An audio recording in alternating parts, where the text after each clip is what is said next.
In this programming tutorial, I'm going to show you how you can solve the coding problem add two numbers. It's a linked list problem that often appears in Google's coding interviews. I'll start with breaking down the problem description, highlight the corner cases, and then I'll show you the coding implementation in JavaScript and Python. The test description goes like this. You're given two non-empty linked lists representing two non-negative integers. The digits are stored in reverse order, and each of their nodes contains a single digit. Add the two numbers and return the sum as a linked list. So the goal is to add those two numbers. You may assume the two numbers do not contain any leading to 0 except the number 0 itself.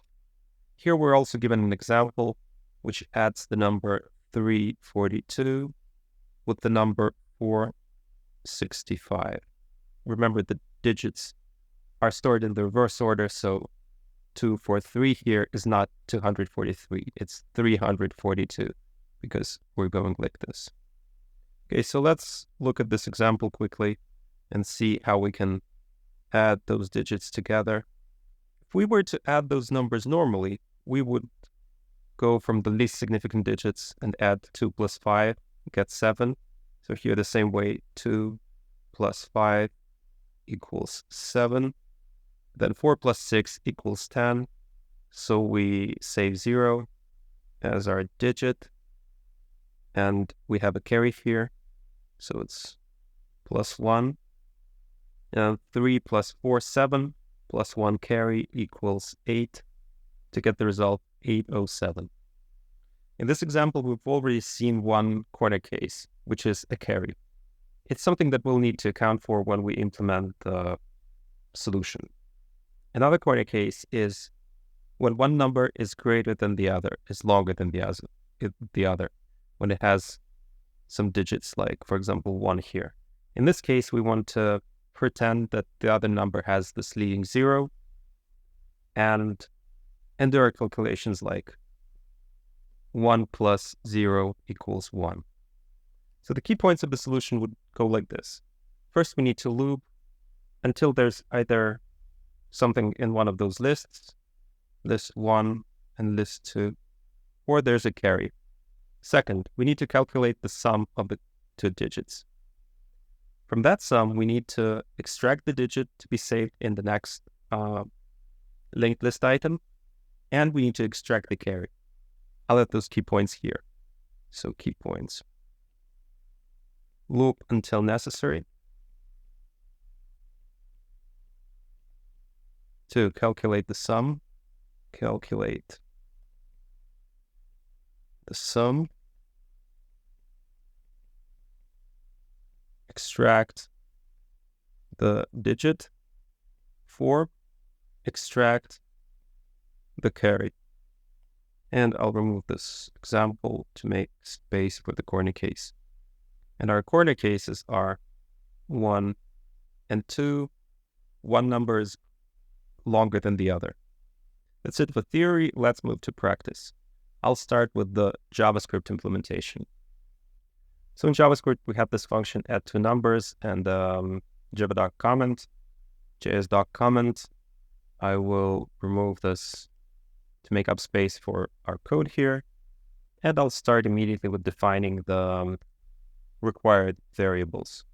I'll start with defining the carry, initially equal to 0, and I'll start defining the result, which is going to be a new list node. Then I will also need to keep track of the tail of the new linked list. So I'll create a tail variable, which is initially equal to the result. Now I want to loop while there's something to be calculated. So I'll say while there's a tail. I can do this because I'm guaranteed that the linked lists are non-empty and there's always at least one digit to be calculated. And I'll say, and then inside the loop, I'll immediately calculate the sum. So let sum equals, here it's important to remember our corner case that one of the, or in fact, both of the linked lists can be already consumed. So I want to add this save get with L1 dot val with a question mark or 0, so that if there's no digit in the first list, I'll use 0 plus L2 dot val or 0 plus carry. And this way I will always have the correct sum of the next digit. Well, actually not the next digit, I will have the sum of 2 digits. And now to calculate the actual digit, I will need to divide the sum by 10 and take the remainder of this division. So I say tail.val, which is the next digit that we'll put into the linked list, is sum %10, which is the remainder of the division of sum by 10. If it's 9, then 9% 10 equals 9. If it's something like 19, then 19% 10 equals 9 as well. Next, I'm calculating the carry by rounding down with math_floor the result of the division of sum by 10. So following up with this example, 9 divided by 10 floored will be math_floor 9 by 10 is going to be 0. 0.9 rounded down is 0, and 19 divided by 10 is 1, which is exactly what we need for carry here. Now that I have both the digit and the carry, I can move on with the linked lists 1 and 2. I say L1 equals L1.next, adding the question mark here for save get as well. L2 equals L2.next. And then I say if there's something in L1 or L2 or there's a carry, then I progress the tail as well. Then I move to the next iteration of the loop. Then I want to move to the next iteration of the loop. I say tail.next equals new list node, and tail equals tail.next. Otherwise, we're done, and we can say that tail should be null. The result is always saved in this list node head, so we're not really worried about setting the tail to null. Eventually, after the loop, we will return the result, and we're done with it. Let us run the code, then check the test cases. Whole green. So for 2, 4, and 3, 5, 6, and 4, our initial example, we got exactly what we wanted to get, which is 807. For 0, we're getting 0. And then, for some long number and another short number, we're handling this quarter case as well. We're getting the correct output. Let's submit the task and see how it performs. The submission was accepted. So now we can move to the Python implementation. I'm going to change the language here to Python 3, minimize the test cases, and go back to the task description. So in Python, I do exactly the same. I'll make up some space for the task, and I will actually hide this. I'll hide this description completely to have more space for the code. I'll start by defining our variables, which will be carry equal to 0, result equal to new list node. Remember, in Python, we're not adding the new keyword here. And tail equal to result. Then I'm looping while there's a tail. I say sum.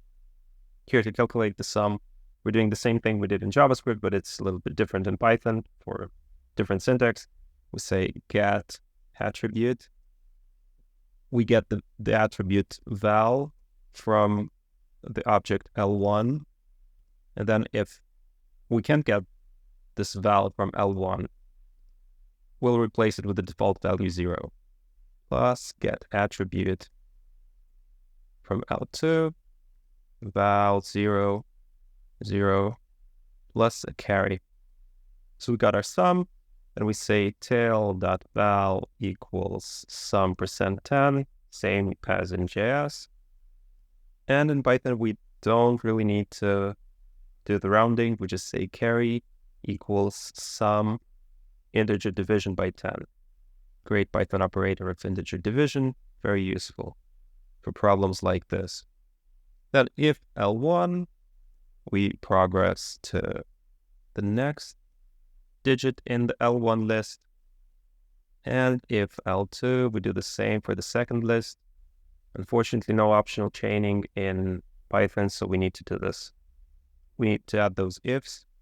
And at the very end, we check the exit condition for the loop. If L1 is not equal to none, or L2 is not equal to none, or carry is not equal to 0, we create another node for the tail, say tail.next for the next element in our result list, this list node, and we move on the tail pointer to the tail.next. Otherwise, we're done here, and we say tail equals none, which will break this loop right in the next iteration. Outside the loop, we're of course returning the result. Return result here. Good, let's check the code once again. Create the carry, create new list node for the result, create a temporary tail variable while there's tail, calculate a sum, calculate the next digit, calculate the carry, progress the pointers, decide whether we need to go next, and loop until there's something to loop for, and eventually return the result. Great, let's run the code. Interesting, I ran the code, but I didn't see the result. Okay, probably because I've maximized the code editor. All green again, accepted. So let's submit it. The submission was accepted. The runtime and memory is actually pretty bad. I wonder if we resubmit, whether it will change from 8% and 6% to something better. Okay, it grew from 8% to 50% here and then to 31%. I believe it's just LeetCode glitch. Let's go to details and see what exactly this means. Yeah, we're right in the middle here. Right in the middle. So I believe that the speed here is determined by the LeetCode servers. That's it. This was the coding problem, add two numbers. Let me know if you liked it. Let me know if you didn't like it. And see you in the next one.